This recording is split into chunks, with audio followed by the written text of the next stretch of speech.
समा नूर अपना निखारे हुए है, वक्त अपनी जुल्फ़ें संवारे हुए है।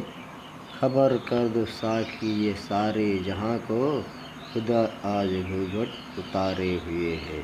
खबर कर दो साकी ये सारे जहां को, खुदा आज घूंघट उतारे। प्यार से कहिए धनंकार जी। समझ प्यार से कहना धनंकार जी। अब हमारे चैनल को लाइक सब्सक्राइब कर देना।